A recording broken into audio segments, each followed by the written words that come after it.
Saya memiliki ayah angkat atau godfather saya sejak ayah saya almarhum. Beliau adalah salah satu orang teman curhat saya yang terbaik. Usia beliau 20 tahun di atas saya. Beliau asli Bali dan kami atau saya memiliki panggilan akrab kepada dirinya yaitu Babe. Di usianya yang kepala 7 masih aktif berbisnis. Prestasi beliau sebagai salah satu orang kaya Bali. Asetnya 12 digit. Namun humble-nya itu loh yang saya nggak nahan. Benar-benar rendah hati. Anda tidak akan pernah tahu beliau itu seberapa kayanya. Kalau melihat sekilas biasa saja. Namun begitu dia berbicara, begitu dia bergerak, kedalaman pengalaman hidupnya membangun bisnis, dalam hikmah kesehariannya sangat terasa sekali kebijaksanaannya. Raut wajahnya adalah goresan panjang perjalanan hidup yang penuh warna. Gerak tubuhnya, pemilihan kata-katanya, semua menunjukkan been there dan that. Pernah melakukan itu dan pernah berada di sana. Saya teringat 10 tahun yang lalu ketika saya merasa lelah mengelola kehidupan, termasuk mengelola bisnis. Turun naiknya bisnis seperti naik roller coaster.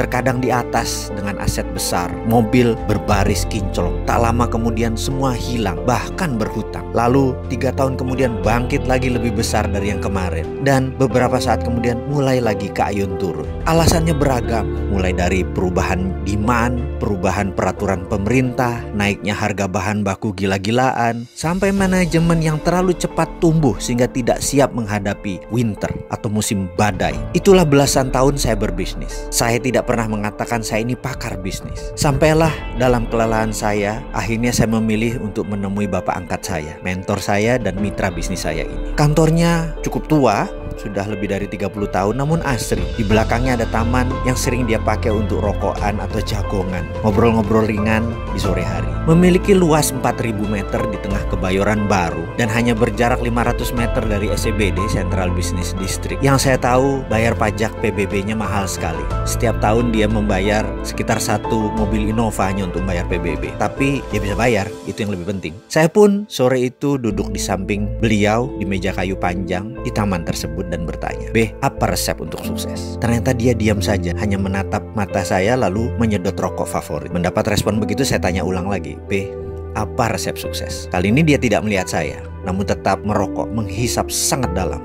Lalu saya tanya lagi dengan nada lebih serius, "Be, apa resep sukses?" Sukses jauh lebih sukses dari Babe. Kembali dia tetap menghisap rokoknya, namun kali ini dia menjawab pertanyaan saya. Namun dengan pertanyaan, bukan dengan jawaban. Dia bertanya, "Kamu lapar?" Maksudnya, saya bertanya balik, "Kamu lapar nggak?" Dia berkata sambil menghisap panjang rokoknya. Saya pun ngeh dengan pertanyaannya. Lalu saya jawab, "Be, saya lapar." "Seberapa lapar?" Bertanya lagi. "Sangat lapar, pakai banget." Kemudian dia bertanya balik, "Betul, kamu lapar, pakai banget?"